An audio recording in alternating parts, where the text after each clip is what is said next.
હર હર મહાદેવ. સ્વાગત છે આપ સૌનું ભક્તિ કથા યુટ્યુબ ચેનલમાં.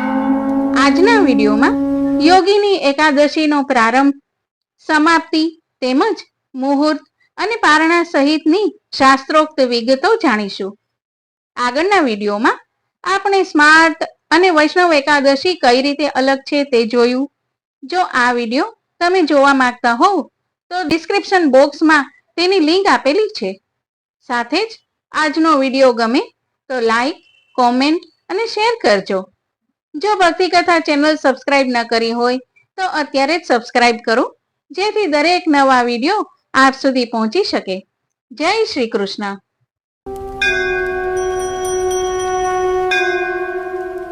જય શ્રીમન્નારાયણ. સનાતન ધર્મમાં ભગવાન શ્રી હરિ વિષ્ણુની ઉપાસના માટે એકાદશી તિથિ અત્યંત પવિત્ર અને પુણ્યશાળી માનવામાં આવે છે.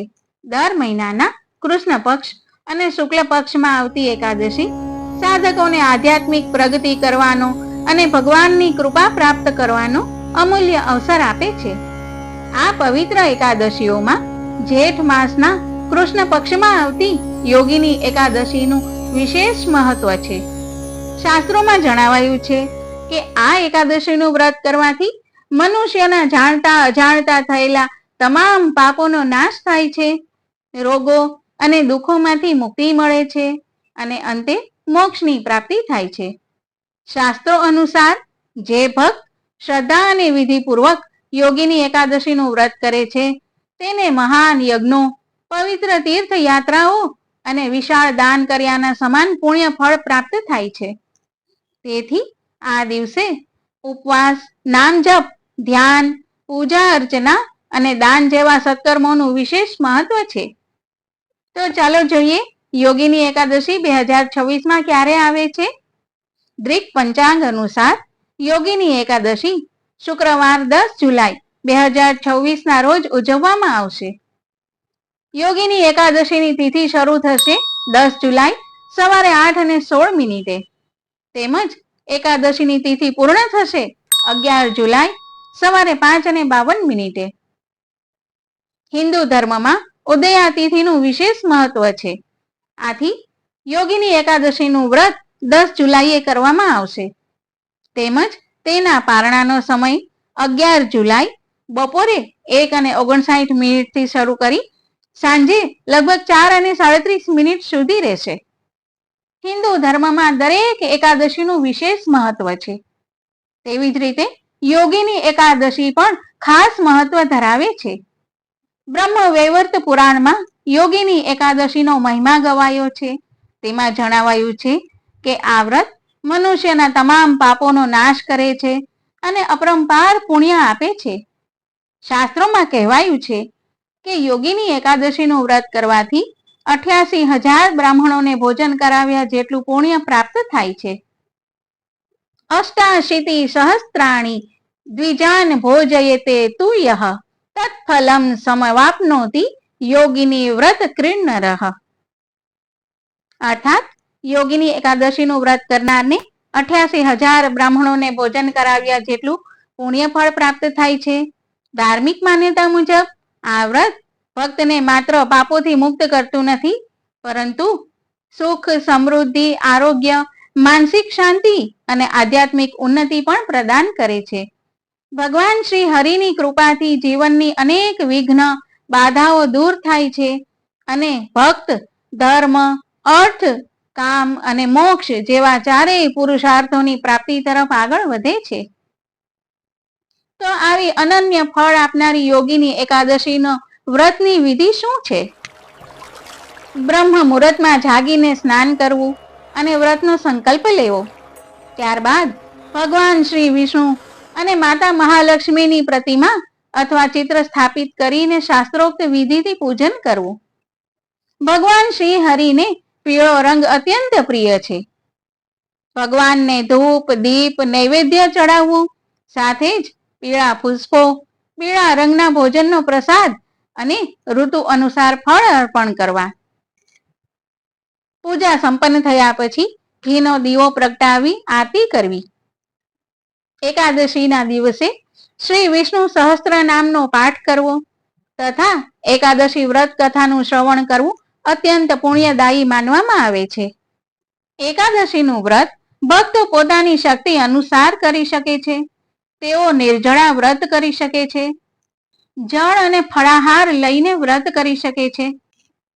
આમ યથાશક્તિ તથા ભક્તિ એ રીતે ભક્તોની અનુકૂળતા પ્રમાણે નિર્જળા કે ફળાહાર લઈને એકાદશીનું વ્રત કરી શકાય છે. એકાદશી તિથિની રાત્રે જાગરણ કરી ભજન, કીર્તન, નામ સ્મરણ અને ભગવાનનું ધ્યાન ધરવું પણ ખૂબ શુભ માનવામાં આવે છે. એકાદશીમાં આવજો રે પ્રભુ, મારા અંતરમાં વસજો રે પ્રભુ. પરંતુ એકાદશીના વ્રત દરમિયાન અમુક બાબતો ધ્યાનમાં રાખવી જરૂરી છે. એકાદશીના દિવસે તામસિક ભોજન ન કરવું. આ દિવસે અસત્ય બોલવું નહીં. કોઈની સાથે ક્રોધ કરવો, ઝઘડો કરવો અથવા કઠોર વાણીનો ઉપયોગ ન કરવો. નિરર્થક વાતચીતને બદલે આખો દિવસ ભગવાનના ચિંતનમાં સમય પસાર કરવો. ભગવાન શ્રી હરિના નામનો જાપ કરવો. રાત્રે ભજન, કીર્તન, પૂજા અને ધ્યાન ધરવું. એકાદશીના દિવસે દાન કરવાનું પણ વિશેષ મહત્વ છે. સનાતન ધર્મમાં દાનને ધર્મનો મુખ્ય આધાર સ્તંભ માનવામાં આવ્યો છે. દાન માત્ર કોઈ વસ્તુ આપવાનું નામ નથી, પરંતુ કરુણા, સેવા અને પરોપકારની દિવ્ય ભાવનાનું પ્રતીક છે. યોગીની એકાદશીના દિવસે અમુક વસ્તુઓનું દાન વિશેષ શુભ માનવામાં આવે છે. જેમ કે આ દિવસે જરૂરિયાતવાળા લોકોને અન્ન અને ધાન્યનું દાન કરી શકાય. સાથે જ ફળ અને મીઠાઈનું પણ દાન કરી શકાય. આ ઉપરાંત પાણીથી ભરેલા ઘડા, ભોજન, વસ્ત્રો વગેરેનું દાન કરવાનો વિશેષ મહિમા છે. શાસ્ત્રોમાં પણ દાનનો મહિમા જણાવ્યો છે. મહર્ષિ દધીચી, મહાદાની કર્ણ અને રાજા રંતિદેવ જેવા મહાન દાનવીરોએ પોતાના જીવનથી દાનનું શ્રેષ્ઠ આદર્શ પૂરું પાડ્યું છે. શાસ્ત્રો પ્રમાણે દાનથી પ્રાણીઓ પ્રસન્ન થાય છે, વેરભાવ દૂર થાય છે, અજાણ્યા પણ પોતાના બની જાય છે અને દાન મનુષ્યના અનેક દુઃખોનો નાશ કરે છે. ભૂખ્યાને અન્ન, તરસ્યાને પાણી અને નિરાધારને આધાર આપવો એ સેવા સીધી ભગવાન સુધી પહોંચે છે. શાસ્ત્રોમાં અન્નદાનને સર્વશ્રેષ્ઠ દાન કહેવામાં આવ્યું છે. યોગીની એકાદશીના દિવસે ભૂખ્યા, ગરીબ, દિવ્યાંગ અથવા જરૂરિયાતવાળા લોકોને ભોજન કરાવવાથી અપરંપાર પુણ્ય પ્રાપ્ત થાય છે. હવે આપણે સાંભળીએ યોગીની એકાદશીની વ્રત કથા. ધર્મરાજ યુધિષ્ઠિર બોલ્યા, હે જનાર્દન, હવે તમે મને જેઠ માસની કૃષ્ણ પક્ષની એકાદશીની કથાનું વર્ણન કરો. આ એકાદશીનું નામ શું છે? તેનું મહાત્મ્ય શું છે?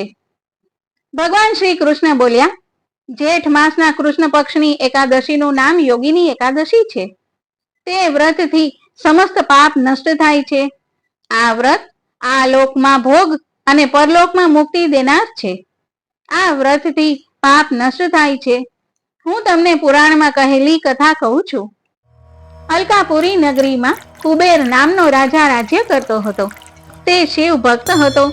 તેમની પૂજા કરવા તે હેમ માલી પુષ્પ લાવતો હતો. તેને વિશાલાક્ષી નામની સુંદર સ્ત્રી હતી.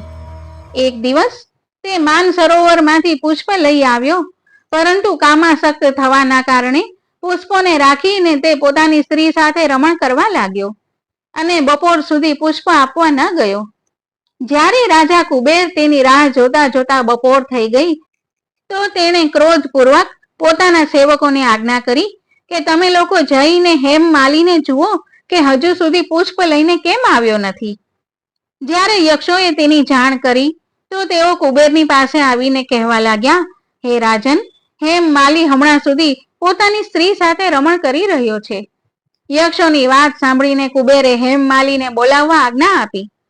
હેમ માલી રાજા કુબેર સમક્ષ ડરથી કાંપતો ઉપસ્થિત થયો. તેને જોઈને રાજા કુબેરને અત્યંત ક્રોધ આવ્યો અને એમના હોઠ ફફડવા લાગ્યા. તેમણે કહ્યું, રે પાપી, મહાનીચ કામી, તે મારા પરમ પૂજનીય ઈશ્વરોના ઈશ્વર શિવજીનો અનાદર કર્યો છે. તેથી હું તને શાપ આપું છું કે તું સ્ત્રીનો વિયોગ ભોગવશે અને મૃત્યુલોકમાં જઈને કોઢી થશે.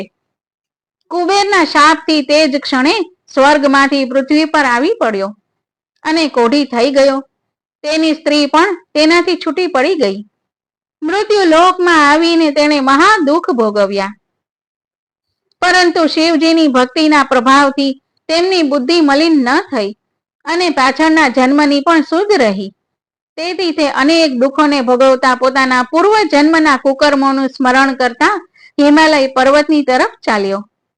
ત્યાં ચાલતા ચાલતા માર્કંડેય ઋષિના આશ્રમમાં પહોંચ્યો. તે ઋષિ અત્યંત વૃદ્ધ અને તપસ્વી હતા. તે બીજા બ્રહ્માના સમાન લાગતા હતા. તે આશ્રમ બ્રહ્માની સભાના સમાન શોભતો હતો. હેમમાલી ત્યાં ગયો અને પ્રણામ કરી તેમના ચરણોમાં પડી ગયો. તેમને જોઈને માર્કંડેય ઋષિ બોલ્યા, તે એવા ક્યાં ખોટા કર્મો કર્યા છે જેનાથી તું કોઢી થયો અને મહાન દુઃખ ભોગવે છે? ત્યારે હેમમાલીએ કહ્યું, હે મુનિ, હું રાજા કુબેરનો સેવક છું. હેમમાલી મારું નામ છે. રાજાની પૂજા કરવા નિત્ય પ્રતિ પુષ્પ લાવતો હતો. એક દિવસ પોતાની સ્ત્રી સાથે વિહાર કરતા કરતા મોડું થઈ ગયું અને બપોર સુધી પુષ્પ લઈને ન પહોંચ્યો.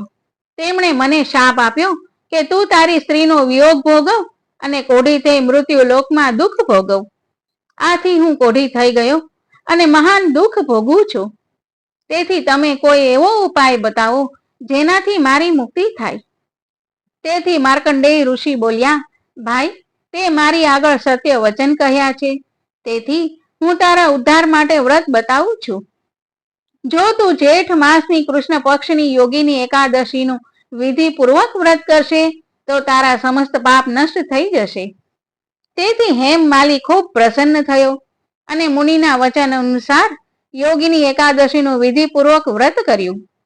તેના પ્રભાવથી તે ફરી પોતાના જૂના રૂપમાં આવી ગયો અને પોતાની સ્ત્રીની સાથે વિહાર કરવા લાગ્યો. હે રાજન, આ યોગીની એકાદશીનું કથાનું ફળ 88,000 બ્રાહ્મણોને ભોજન કરાવવાના બરાબર છે. આ વ્રતના પ્રભાવથી સમસ્ત પાપ દૂર થાય છે અને અંતમાં સ્વર્ગ મળે છે.